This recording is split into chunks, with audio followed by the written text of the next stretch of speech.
Good morning students. देखिए, आज हम राष्ट्रपति की शक्तियों और कार्यों के बारे में पढ़ते हैं। राष्ट्रपति की जो शक्तियाँ हैं उसको दो भागों में बांटा गया है। एक तो सामान्यकालीन शक्तियाँ और दूसरा संकटकालीन बोल दो चाहे आपातकालीन शक्तियाँ बोल दो। तो राष्ट्रपति की शक्तियाँ दो प्रकार की होती हैं, सामान्यकालीन शक्तियाँ और आपातकालीन शक्तियाँ। सामान्यकालीन जो शक्तियाँ हैं उनके भी चार प्रकार हैं। ये बोर्ड में पूछी जा चुकी हैं, 6 नंबर का प्रश्न। अब की बार आपको याद रखना है संकटकालीन या आपातकालीन शक्तियाँ। इस पे ज़्यादा ध्यान देना, याद दोनों ही करनी है लेकिन इस पे ज़्यादा ध्यान देना क्योंकि ये अभी तक पूछा नहीं गया है। देखिए, सामान्यकालीन शक्तियों में पहले आती है कार्यपालिकाई शक्ति। कार्यपालिका में कौन कौन शामिल होता है? प्रधानमंत्री, मंत्रिपरिषद और राष्ट्रपति। और कार्यपालिकाई शक्तियों में हम लिखेंगे राष्ट्रपति जो भी महत्वपूर्ण नियुक्तियां करता है वो सारी कार्यपालिकाई शक्तियों में हमें लिखनी है। देखिए, भारत में जो संघीय कार्यपालिका है उसका अध्यक्ष होता है राष्ट्रपति। इसी कारण वो तीनों सेनाओं का प्रधान सेनापति भी होता है और वो किसी भी समय युद्ध और शांति की घोषणा कर सकता है। इसका अधिकार उसको दिया हुआ है। फिर नियुक्ति के अधिकार के रूप में वो किस किस की नियुक्ति करता है? मंत्रियों की नियुक्ति करता है, सभी राज्यों के राज्यपालों की नियुक्ति करता है, विदेशों में राजदूतों की नियुक्ति करता है, सभी राज्यों के उच्च न्यायालयों और उच्चतम न्यायालय के न्यायाधीशों की नियुक्ति करता है, संघ लोक सेवा आयोग जो यूपीएससी है उसके सदस्यों की नियुक्ति करता है, अटॉर्नी जनरल यानी महान्यायवादी है उसकी नियुक्ति करता है, निर्वाचन आयोग की नियुक्ति करता है, महालेखा परीक्षक की नियुक्ति करता है, अनुसूचित जाति एससी, अनुसूचित जनजाति एसटी आयोग के अध्यक्ष की नियुक्ति करता है। इसके अलावा अल्पसंख्यक और पिछड़ा वर्ग के अध्यक्षों की नियुक्तियां भी करने का राष्ट्रपति को अधिकार है। दूसरा, विधायी शक्तियां।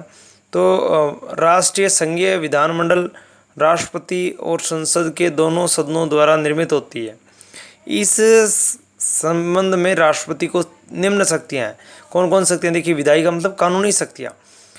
राष्ट्रपति दोनों सदनों की बैठक बुला सकता है। दोनों सदन लोकसभा और राज्यसभा दोनों की सदनों की क्या करता है? बैठक बुलाता है, बैठक को स्थगित करता है और बैठक का अवसान कर सकता है। फिर लोकसभा को भंग भी कौन कर सकता है? राष्ट्रपति। किसकी सलाह से? प्रधानमंत्री की सलाह से। कोई भी विवादित विधेयक यानी कोई कानून है जिस पर विवाद हो गया है तो दोनों सदनों की क्या कर सकता है? संयुक्त अधिवेशन बुला सकता है। इसके बारे में आपको समझाया हुआ है। लोकसभा में 2 सदस्यों को मनोनीत करता है, राज्यसभा में 12 सदस्यों को मनोनीत करता है। 2 सदस्य आंग्ल भारतीय समुदाय के, 12 सदस्य वे सदस्य जिन्हें कला, साहित्य, विज्ञान या समाज सेवा के क्षेत्र में विशेष ज्ञान प्राप्त हो। फिर अगला है, प्रत्येक नए सत्र के शुरुआत में जो नई लोकसभा का गठन होता है उसके बाद पहले सत्र को राष्ट्रपति क्या देता है? अपना अभिभाषण देता है। फिर कोई भी कानून है वो जब भी लागू होगा जब राष्ट्रपति के हस्ताक्षर होंगे। अनुच्छेद 123 के अंतर्गत अध्यादेश जारी करने की शक्ति भी राष्ट्रपति के पास। अध्यादेश जारी करना क्या होता है? जब देश में संसद का अधिवेशन नहीं चल रहा हो, ऐसी स्थिति में देश को कानून की आवश्यकता पड़ जाए तो राष्ट्रपति अध्यादेश जारी करके कानून बना सकता है। ऐसा कानून संसद का सत्र शुरू होने के 6 सप्ताह तक लागू रहता है। यदि संसद उसको स्वीकृति दे देती है तो हमेशा के लिए कानून बन जाता है, अन्यथा वह निरस्त किया जा सकता है। राज्यों में संवैधानिक तंत्र विफल होने के बाद अनुच्छेद 356 के तहत राष्ट्रपति क्या करता है? राष्ट्रपति शासन लागू कर सकता है। तीसरी है न्यायिक शक्तियाँ। तो धारा 72 के अनुसार राष्ट्रपति किसी व्यक्ति की सज़ा को कम कर सकता है, किसी भी सज़ा को निलंबित कर सकता है, मृत्युदंड को माफ़ भी कर सकता है।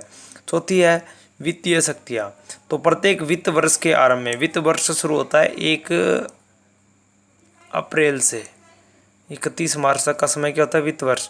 तो वित्त वर्ष के शुरू होने से पहले संसद के पटल पर वार्षिक वित्तीय विवरण यानी बजट जो होता है तथा पूरक बजट पेश किया जाना राष्ट्रपति के अधिकार में आता है।